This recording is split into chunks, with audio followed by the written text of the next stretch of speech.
오늘 하나님께서 우리에게 주시는 말씀은 열왕기하 12장 1절에서 7절까지 말씀입니다.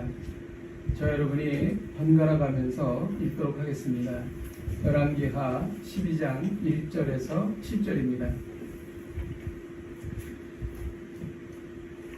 예후에 제7년에 요아스가 왕이 되어 예루살렘에서 40년간 통치하니라. 그의 어머니의 이름은 시비야라. 부엘세바 사람이더라. 요아스는 제사장 여호야다가 그를 의논하는 모든 영화에는 여호와 보시기에 정직히 행하였으되 다만 산당들을 제거하지 아니하였으므로 백성이 여전히 산당에서 제사하며 분향하였더라. 요아스가 제사장들에게 이르되 여호와의 성전에 거룩하게 하여 드리는 모든 곧 사람이 통용하였느니라 각 사람의 몸값으로 드리느니라 자원하여 여호와의 성전에 드리는 모든 은을 제사장들이 각각 아는 자에게서 받아들여 성전의 어느 곳이든지 파손된 것을 보거든 그것으로 수리하였으나 요아스 왕 제23년에 이르러 제사장들이 성전에 파손한 데를 수리하지 아니하였느니라. 다 함께 요아스 왕이 대제사장 여호야다와 제사장들을 불러내되 너희가 어찌하여 성전에 파손한 데를 수리하지 아니하였느냐. 이제부터는 너희가 하나님께서 은을 받지 말고 그들이 성전에 파손한 데를 위하여 드리게 하라. 아멘. 오늘 이 시간에 우리가 대한민국을 위해서 같이 기도하기를 원합니다. 주님, 이 코로나 바이러스 창궐의 엄중한 때에 하나님의 방법으로 하나님 이 질병과 역병이 사라지게 하여 주옵소서. 인간의 노력과 힘으로 할 수 없습니다. 주님, 믿는 자들을 하나님의 백성을 긍휼히 여기시어서 하나님 아버지 이 질병과 역병이 사라지게 하여 주옵소서. 우리가 기도하며 나갈 때 창조 질서를 깨뜨리고 사회적인 성을 인정하는 평등법이 무산되게 하여 주시고 다시는 발휘되지 못하게 하여 주옵소서. 우리가 찬 목소리로 기도하시겠습니다. 하나님 아버지, 주님 앞에 기도하며 나아갑니다. 하나님 아버지, 바이러스는 하나님께서 없어지게 해주셔야 사라지는 겁니다. 하나님 아버지, 주님 앞에 기도하며 나아가고 성령님 역사해 주시고 하나님의 권능으로 하나님 아버지 이 모든 증상과 역병의 사라지는 놀라운 은혜를 갚아 주시옵소서.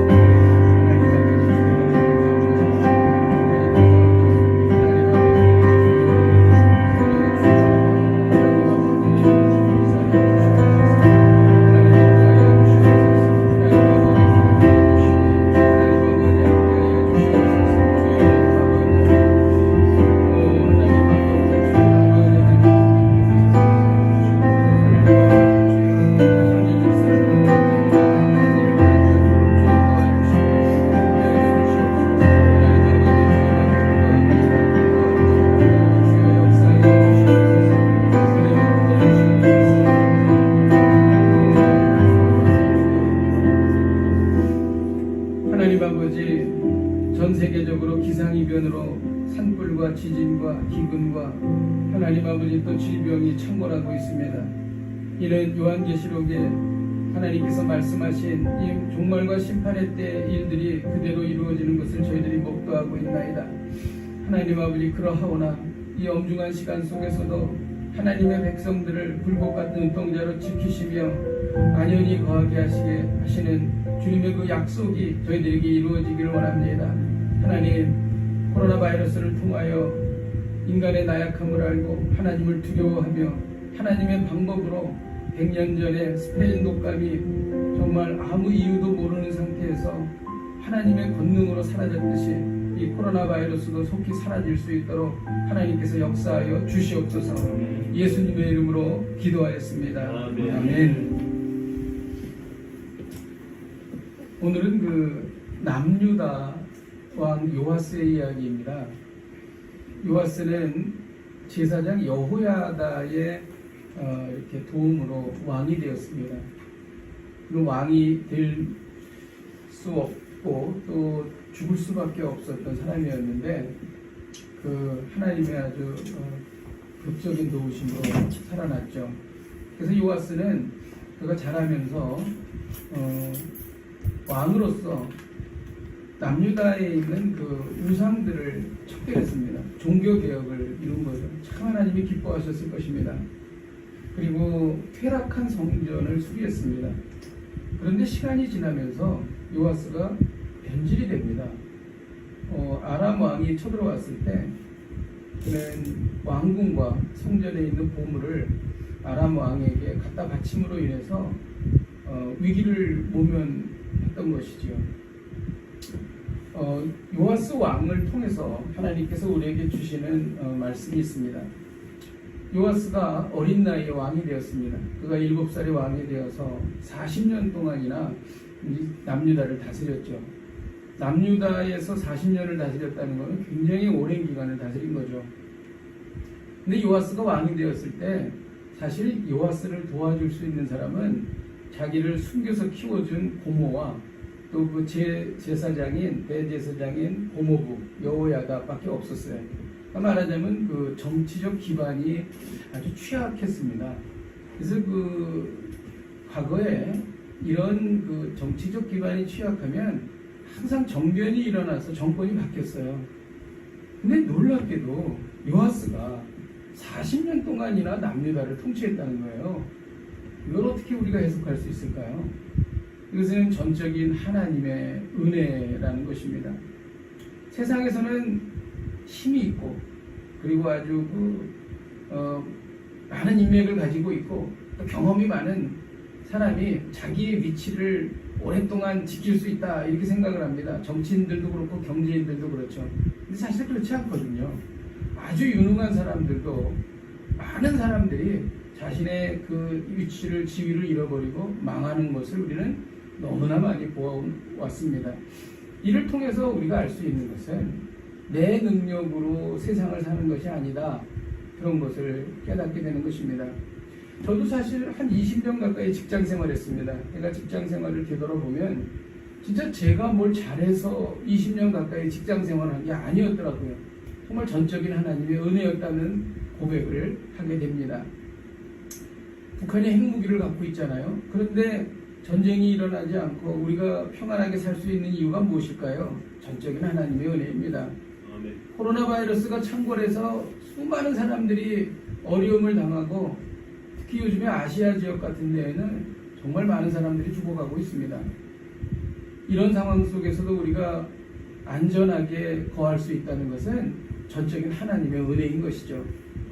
요아스는 이 이야기를 우리에게 해주고 있는 것입니다. 요아스는 하나님 앞에서 정직히 행하였지만 백성들은 여전히 산당에서 분향했다 이런 말이 나옵니다. 이것은 뭐냐면 요아스가 종교개혁을 해서 아세라 목상과 바알 신상을 다 부셔버리고 여호와 하나님 신앙으로 백성들을 돌이키려고 했잖아요. 그런데도 불구하고 산에 가면 산당이 있었고 그 산당에 가면 또 백성들이 우상숭배를 하고 있었다는 것입니다. 이것은 이스라엘 사회에 이 산당 문화가 너무 깊이 뿌리 박혀 있었습니다. 그래서 그것을 뿌리 뽑을 수 없었다는 것이죠. 그래서 이스라엘 백성들은 하나님을 섬긴다고 하면서 우상을 동시에 섬긴 것입니다. 교회 다니십니까? 네, 교회 다닙니다. 저는 예수님을 믿습니다. 저는 구원받았습니다. 그런 이야기를 합니다. 그런데 실질적으로 삶 속에 그 사람을 지배하고 있는 것은 물질이죠. 그리고 세상적인 방법에서 위안을 얻으려고 하고 있고 온통 하루 24시간을 세상적인 생각 속에서 살아갑니다. 그것이 바로 입으로는 하나님을 섬긴다고 하면서 산당에서 분향하는 것과 똑같은 것입니다. 여러분, 오늘날의 성도들은 하나님을 예배하면서 동시에 돈을 예배합니다. 그렇지 않습니까? 우리 대한민국이 얼마나 이러한 물질 문화에 사로잡혀 있습니까? 부동산, 주식, 비트코인 뭐 여러 가지 많이 있지 않습니까? 사람들이 정말 여기에 미쳐서 살아간다 그런 생각을 하게 되는 것이죠.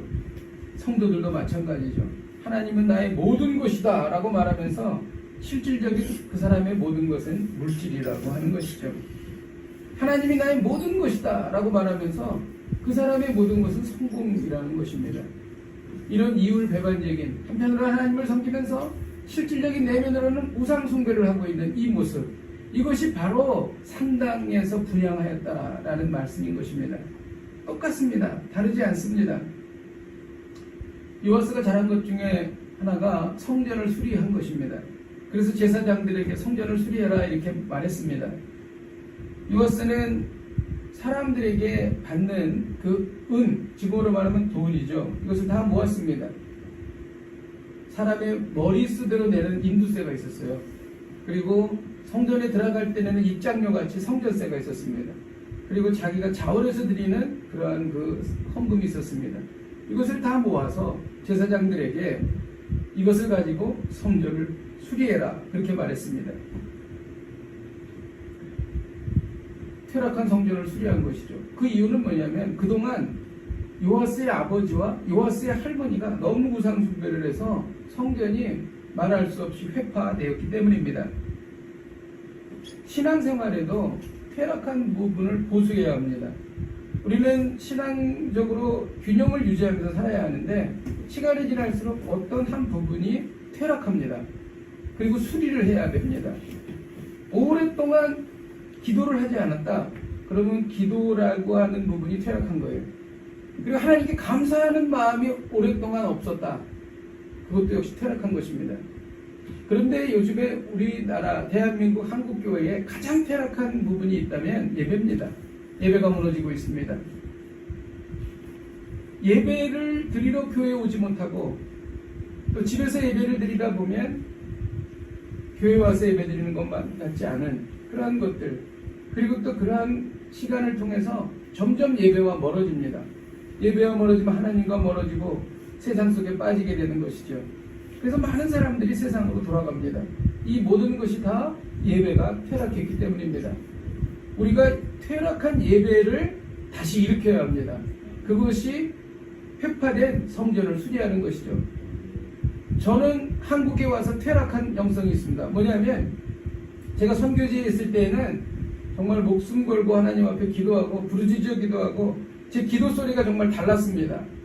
통성 기도할 때, 혼자 기도할 때 정말 진짜 간절하게 정말 피를 토하는 듯이 기도했습니다. 그런 부분이 점점 사라졌습니다. 제가. 그래서 저에게 퇴락한 부분은 그 뜨거운 열정, 정말 생명을 걸고 주님 앞에 나아가는 그 기도, 그거를 저는 수리해야 되겠다 그런 생각이 듭니다. 요아스 왕이 성전을 수리하라고 했지만 제사장들이 23년 동안 수리를 안 했어요.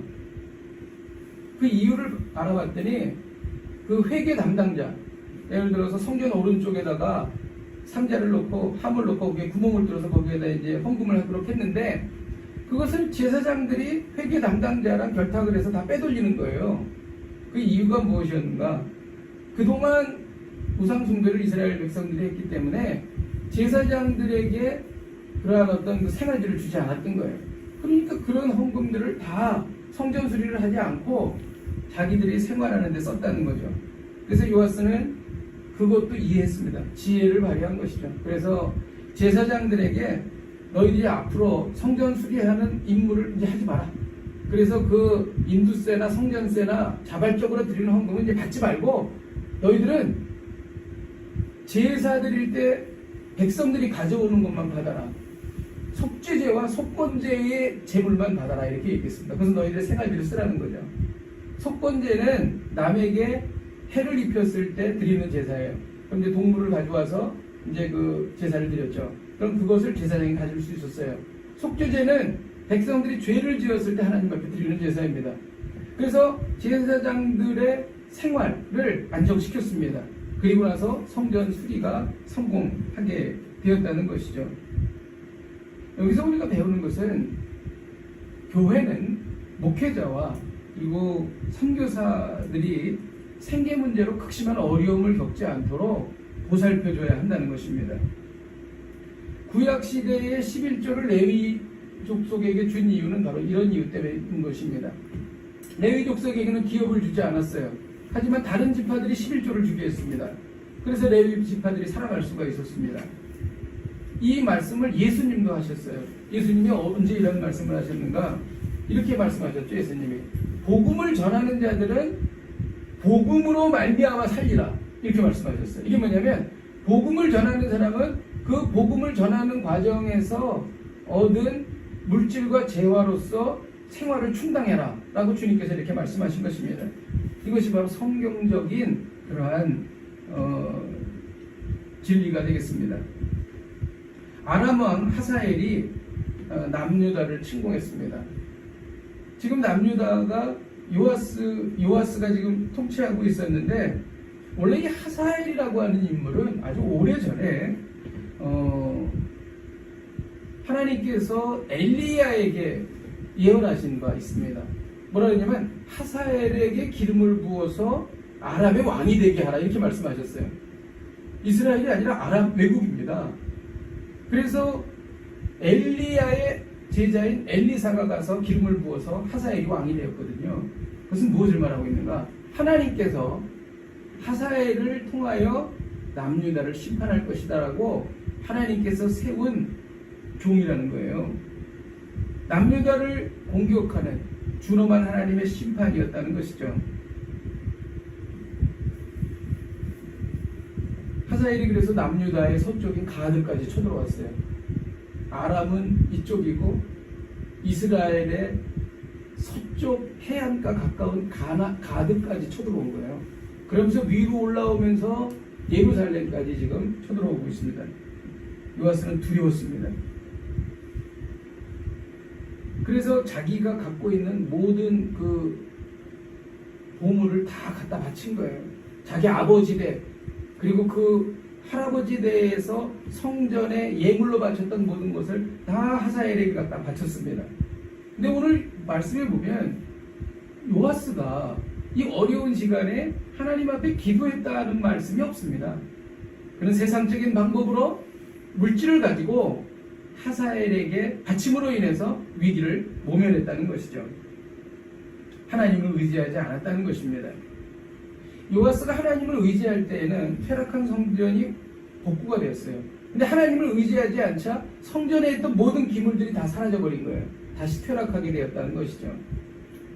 여러분, 우리가 입술로는 하나님을 섬긴다고 말하지만 어려움을 당할 때, 그리고 중요한 일이 있을 때 하나님 앞에 기도하지 않고 세상적인 방법으로 사람들의 의견을 듣고 결정합니다. 바로 이것이 아람 왕에게 금을 바친 요아스와 똑같은 것입니다. 우리가 이런 일을 얼마나 많이 합니까? 어려움이 있으면 가장 먼저 하나님께 나와야 할 것입니다.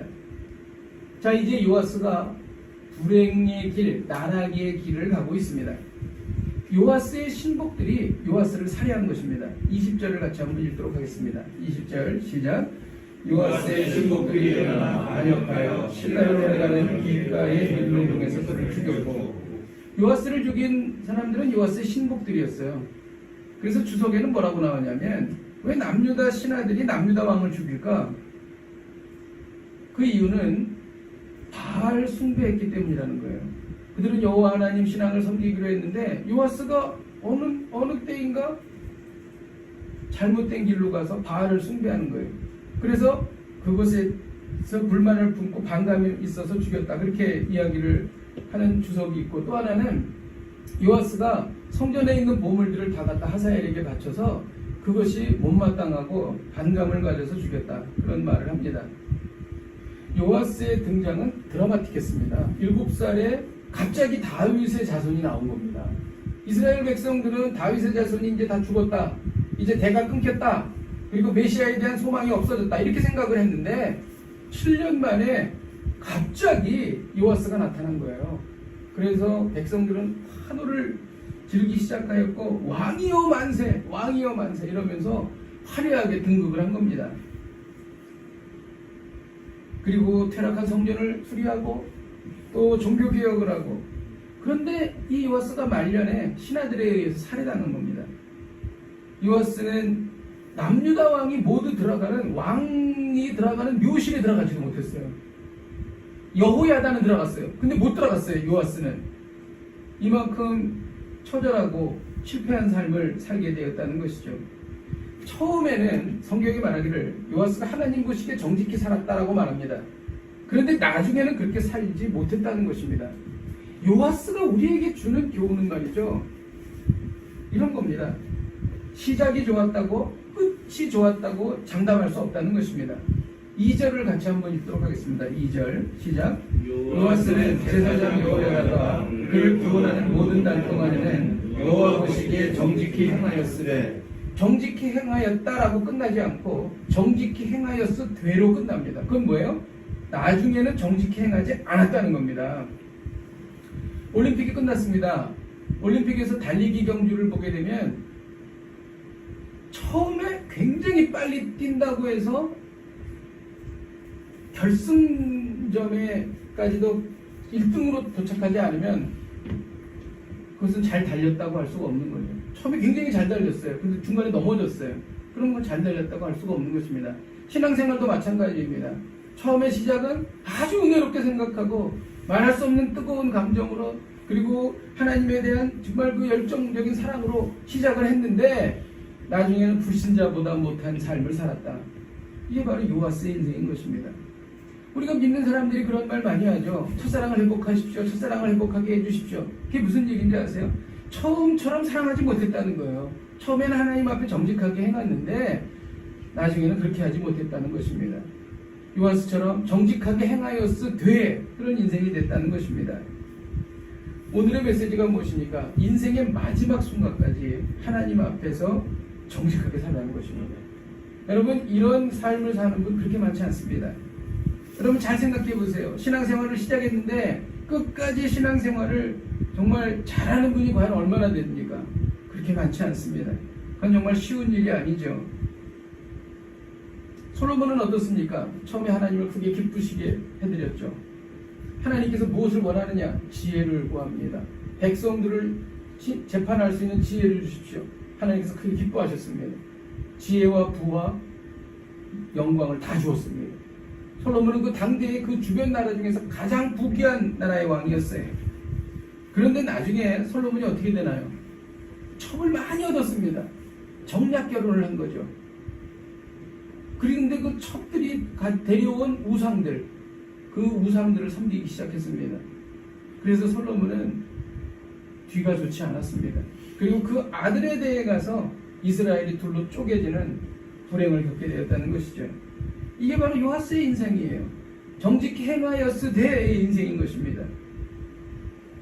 여러분, 요아스가 끝까지 정직하지 행하지 못했던 이유가 무엇일까요? 그것이 오늘 본문에 말하고 있어요. 첫째는 뭐냐면 그는 간신의 말을 들은 거예요. 신하 중에서도 간신의 말을 듣고 우상 숭배에 빠지게 되었다는 것이죠. 그러니까 그가 중심이 흔들렸다는 것입니다. 그는 여론에 의해서 이리 빌리고 저리 떠밀리는 그러한 사람이었다는 것입니다. 그래서 그는 우상 숭배를 하게 됐다는 것입니다. 그리고 요아스가 하나님의 경고를 듣지 않았어요. 여호야다의 아들이 스가랴죠. 스가랴가 와서 경고했습니다. 왕이시여, 우상 숭배하면 하나님의 징벌을 받게 될 것입니다. 돌아오십시오. 그런데 뭐라고 그랬어요? 죽여버렸습니다. 경고를 듣지 않았다는 것입니다. 그리고 요아스는 배은망덕했습니다. 이 스가랴가 자기를 구해준 왕으로 세운 여호야다의 아들입니다. 근데 여호야다는 이미 그때 세상을 떠나고 없었는데 스가랴를 성전에서 그것도 돌로 쳐서 죽였습니다. 배은망덕입니다. 이러한 이유 때문에 요아스는 끝까지 하나님 앞에 정직히 행할 수 없었다는 것입니다. 저는 오늘 이 말씀을 통해서 우리가 겉으로 드러나 있는 지금까지 이야기가 아닌 더 깊은 이야기로, 더 깊은 하나님의 마음으로 여러분들과 같이 들어가기를 원합니다. 여러분, 우리는 요아스와 다르지 않아요. 우리는 귀가 얇아요. 그래서 하나님의 말씀보다 세상의 말을 많이 따라갑니다. 그리고 우리는 고집을 부려요. 하나님께서 말씀하셔도 듣지 않습니다. 얼마나 고집이 센지 모릅니다. 그리고 우리는 배은망덕합니다. 하나님께서 우리에게 베풀어 주신 은혜를 생각하면 얼마나 감사합니까? 그럼에도 불구하고 우리는 결국 우리의 어떠한 이익을 위해서 하나님의 이름을 망령되게 일컫는 적이 너무나 많다는 겁니다. 배은망덕하지요. 요하스와 다르지 않습니다. 그런데 참으로 놀랍게도 잘 들으십시오. 우리가 배은망덕하고 우리가 고집을 부리고 그리고 우리의 귀가 얇아서 세상으로 간다 할지라도 우리는 결코 요하스처럼 망하지 않는다는 것입니다. 여러분 왜 그런 줄 아십니까? 그 이야기를 사도 바울이 로마서에 쓰고 있는 것입니다. 로마서 8장 35절에서 37절을 우리 한번 같이 읽도록 하겠습니다. 시작. 누가 우리를 그리스도의 사랑에서 끊으리요 환난이나 공고나 박해나 기근이나 적신이나 위험이나 칼이랴 기록된 바 우리가 동일 수를 위하여 죽임을 당하게 되며 부살당할 양같이 영을 받았나이다 함과 같으니라. 그러나 이 모든 일에 우리를 사랑하시는 이로 말미암아 우리가 넉넉히 이기느니라. 우리가 어려움을 당하고 인생에서 환난이나 공고나 박해나 기근이나 적신은 벗은 몸이에요. 아무것도 없는 거예요. 다 잃어버린 것입니다. 위험, 칼 이러한 모든 것들이 대부분 외부로부터 어떤 원인에 의해서 올 수도 있지만 그것보다는 대부분 내가 잘못해서 내가 실수해서 이런 일을 당합니다. 그렇잖아요. 우리가 당하는 고난이 대부분 나로부터 비롯된 것이 너무나 많지 않습니까? 우리가 부족하고 우리가 죄를 짓고 우리가 나약해서 결국 이런 일을 당한다는 거예요. 그럼에도 불구하고 우리를 사랑하시는 이로 말미암아 넉넉히 이긴다는 것입니다. 여러분 어떻게 이런 일이 있을 수 있을까요? 여러분 이러한 약속을 하나님께서 우리에게 해주시고 계시는 것입니다. 이런 거예요. 이건 정말 어떻게 보면 말도 안 되는 이야기입니다. 예수 그리스도의 사랑으로 인해서 우리의 실수나 우리의 나약함이나 심지어 우리의 죄악 때문에라도 우리는 결코 망할 수 없다는 것입니다. 결코 망할 수 없다는 거예요. 여러분 그 이유가 무엇일까요? 요한복음 16장 33절에 예수님이 직접 이렇게 말하셨어요. 너희가 세상에서 환난을 당하나 담대하라 내가 세상을 이겼노라. 여러분 가늠하다 현장에 붙잡힌 여인이 있었습니다. 이 여인에게 주님께서 마지막으로 하신 말씀이 나도 너를 죄를 정하지 너를 용서하느니 용서한다고 말씀하신 거예요. 그것을 주님이시기 때문에 하실 수 있었다는 거예요. 그 이유와 근거가 무엇인가? 그것은 예수 그리스도의 십자가입니다. 예수 그리스도의 십자가가 있기 때문에 우리가 부족해도 우리가 연약해도 하나님께서 우리를 결코 망하게 하지 않으신다. 우리가 죽지 않게 하신다 라고 하는 것을 약속해 주신 것입니다. 여러분 이것을 우리는 복음이라고 말합니다. 그런데 요하스는 왜 이런 복을 누리지 못했을까요? 그것은 하나님을 떠났기 때문입니다. 역대하 24장 17절에서 18절을 같이 한번 읽도록 하겠습니다. 시작. 여호와가 죽음에 유다 방백들이 와서 왕에게 전하매 왕이 그들의 말을 듣고 그의 조상들의 하나님 여호와의 전을 걷고 아세라 목상과 우상을 섬겼으므로 그 죄로 말미암아 진노가 유다와 예루살렘에 임하니라. 여기에 보면 여호와의 전을 버리고라는 말이 나옵니다. 하나님을 버렸다는 것입니다. 여러분 이 놀라운 복음의 능력, 이 놀라운 하나님의 보호하심은요 우리가 예수 그리스도 안에 있을 때만 유효한 거예요. 우리가 예수 그리스도를 벗어나면 그것을 누릴 수가 없습니다. 6월절 어린 양의 피에 그 피를 발랐을 때에 그 장자가 죽지 않고 그 죽음이 넘어갔던 것처럼 예수 그리스도의 보혈의 공로 안에 예수 그리스도 안에 있을 때만 이것이 유효한 것입니다. 여러분 우리가 어떠한 일이 있어도 한번 구원받은 백성은 끝까지 천국문에 들어간다고 배웁니다. 그것은 성경이 말하고 있어요. 그 이유가 뭔지 아십니까? 예수 그리스도의 보혈 때문에 그런 것입니다. 우리가 죄를 지을 수 있어요. 우리가 잘못할 수 있습니다. 그런데 우리 안에 계신 성령께서 우리에게 말씀하세요. 그것에 대해서 기도하라. 그것에 대해서 회개하라. 잘못하고 죄를 짓지만 그가 교회에 와서 또한 골방에 들어가서 하나님 앞에 무릎을 꿇는 것입니다. 세상 사람들은 그걸 보지 못해요. 하나님은 보십니다. 그는 예수 그리스도 안에 있는 사람이에요. 우리가 나약해요. 쓰러져요. 하지만 그 나약함을 가지고 주님 앞에 나와서 무릎을 꿇는 것입니다. 그러면 그는 예수 그리스도의 안에 있는 것입니다. 그러면 주 예수 그리스도의 능력과 보혈이 그를 보호하고 지켜주시는 것입니다. 여러분, 어떤 사람이 천국에 가서 천국을 봤다고 그래요. 천국을 봤다고 그러는데 거기에서 그 자기가 느낀 것이 뭐냐면 어떠한 일이 있어도 두려워할 것이 하나도 없다는 것입니다. 그 이유가 뭔지 아십니까? 저는 그것도 역시 예수 그리스도의 보혈 안에서 어떠한 상황 속에서도 우리는 승리할 수 있다는 것을 그가 깨달았기 때문이라고 믿습니다.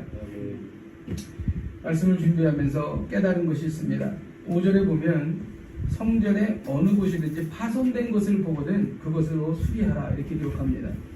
요아스는 지금 막 등극해서 할 일이 많은 왕이었어요. 그러니까 얼마나 많은 일이 있었겠어요. 경제도 살펴야 되고 국방도 살펴야 했고 백성들의 아픔도 보살펴야 했을 거예요. 그런데 그가 가장 먼저 추진했던 일은 성전을 보수하는 일이에요. 성전을 회파하는 일입니다. 성전이 의미하는 것은 하나님의 임재입니다. 하나님의 임재를 그는 가장 사랑했다는 거예요. 하나님을 가장 먼저 우선적으로 생각했다는 것입니다. 그래서 그는 성전을 수리하기 시작했다는 것이죠. 오늘날의 성도도 마찬가지입니다. 교회에 대한 열정, 교회 사역에 대한 관심과 헌신은 우리의 신앙을 반영하는 영적 온도계와 같아요. 주님을 사랑한다고 말하면서 교회와 교회 사역에 대해서 무관심하다. 이것은 잘못된 신앙입니다. 교회를 통해 주께서 기뻐하실 사역들이 산적해 있고 교회 안에 형제 자매들이 힘들어하고 있는데 교회가 손길을 필요로 하는데 나 몰라라 한다면 그 신앙은 도대체 누구를 위한 신앙입니까? 어디서 온 신앙입니까? 이런 신앙은 없다는 거예요. 이런 말과 태도는 거짓과 모순이라는 것입니다. 주님을 사랑하는 성도는 교회도 사랑합니다. 주님의 명령에 순종하는 사람은 건전한 교회의 사역에 순종하는 것입니다. 이 말이 성전의 어느 곳이든지 파손된 것을 보거든 그것으로 수리하라 라는 말씀의 의미인 것입니다. 오늘 하나님은 우리에게 말씀하십니다. 인생의 마지막 순간까지 하나님 앞에서 정직하게 살라. 인생의 마지막 순간까지 하나님 앞에서 정직하게 살라. 이를 위하여 영원히 그리스도 안에 거하십시다. 우리 함께 찬양하고 기도하겠습니다. 우리 내 구주 예수를 더욱 사랑 313장 14장 찬양할 때에 1절과 3절 우리 찬양하도록 하겠습니다.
마지막 날까지 하나님 앞에서 정직하게 살 수 없습니다. 그러나 우리가 예수님 안에 있을 때에 우리의 나약함과 죄성과 상관없이 승리할 줄로 믿습니다. 하나님, 우리가 예수 안에 있을 때 승리할 줄로 믿습니다. 이것이 세상적인 관점에서 보는 승리가 아니라 우리가 하나님과 접속되어 있고 또 하나님과 동행하는 것임을 믿습니다. 하나님 아버지, 이를 통하여 인생의 마지막 순간까지 하나님 보시기에 정직하게 살게 하여 주시옵소서. 우리 함께 통성으로 기도하시겠습니다. 하나님 아버지, 우리가 주님을 떠나서 하나님 아버지 우리가 무엇을 할 수 있으며 하나님 아버지 우리가 아무리 강하고 아무리 지혜가 있고 그들을 받는다 할지라도 우리가 그리스도 예수 밖에서는 아버지 승리할 수 없습니다. 그러나 하나님 아버지 우리가 예수 그리스도 안에 있을 때에 하나님 아버지 우리가 승리하게 될 줄로 믿습니다. 하나님 아버지 우리가 놀라운 승리를 경험하게 하여 주시옵소서. 하나님, 얼마나 위대한 주님이시여, 우리가 나약해도 우리가 부족해도 하나님 아버지 신비의 죄를 지어도 하나님 아버지 그리스도 예수 그리스도의 보혈의 능력으로 결국 우리를 승리케 하시는 우리 주 예수 그리스도의 능력을 하나님 아버지 우리가 믿고 의지하며 나아갑니다. 하나님 아버지 이 능력이 우리 가운데 충만하게 임하게 하여 주시옵소서. 이를 위하여 하나님 아버지 우리가 그리스도를 믿기를 원합니다. 하나님께서 역사하여 주옵소서. 우리가 여기서 기도할 때에 예수님께서 빚값 주고 사신 교회를 사랑합니다. 우리 교회가 추수하는 날에 충성된 사자와 같이 아버지의 마음을 시원케 해드리기를 원합니다. 종말과 심판의 때 우리 교회에게 주시는 사명을 깨닫게 하여 주옵소서. 교회를 사랑하지 못했음을 회개합니다. 주님의 부르심을 듣게 하시고 순종하겠습니다. 오 주여, 우리가 정말 주님을 사랑하듯이 주님의 몸된 교회를 사랑하겠나이다. 우리 함께 통성으로 기도하시겠습니다. 하나님 아버지, 주님 앞에